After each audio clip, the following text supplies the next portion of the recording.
Hello everyone, মই যাবলৈ ওলাইছো ডান্স ক্লাছলৈ কাৰণ আমাৰ মানে আজি প্ৰেক্টিছ আছে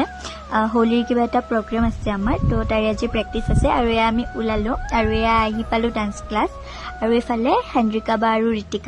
ঋতিকা বা মানে ডান্সৰ অকমান প্ৰেক্টিছ কৰি আছে আৰু আজি মেমৰো মানে কিবা এটা প্ৰগ্ৰাম আছে তো মেম তাত গৈছে আৰু মেমৰ মানে আহি পাওঁতে অকমান দেৰি হ'ব পাৰে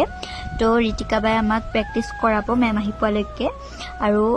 এয়া বাহতে মানে গানটো বজাব পৰা নাছিলে তো কিবা কৰি আৰু গানটো বজালে আৰু এয়া ফাইনালি আমি ডান্স প্ৰেক্টিছ কৰিলো আৰু ঋতিকা বাই আমাক কেইটামান ষ্টেপ শিকাইও দিলে তো সেইকেইটা আমি ধুনীয়াকৈ প্ৰেক্টিছ কৰি ললো আৰু এয়া চাকচোন গাইছ কৰ্ণ দাদাৰ ডান্স মানে গান বাজিলে ৰখিবই নোৱাৰে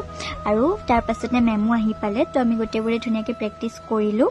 আৰু মেমেও অকণমান প্ৰেক্টিছ কৰিলে আৰু আমাক ডান্সটো শিকালেও আৰু তাৰ পাছতে আমি গোটেইবোৰে চাওমিন খালো আৰু ইফালে মেমক চাকচোন গাইছ মেমে মানে তাতে প্ৰগ্ৰাম কৰি আহিছে আহি আকৌ আমাক ইয়াতে ডান্স শিকাইছে কিমান বেছি কষ্ট হৈছে তথাপিতো মেমে আমাক ডান্স প্ৰেক্টিছ কৰাইছে ইমান সময় বাৰু যি কি নহওক এতিয়া আমাৰ ডান্স কমপ্লিট হ'ল আৰু বহুত বেছি ভাগৰো লাগিছে গাইছ তো আজিলৈ আহিছো বাই বাই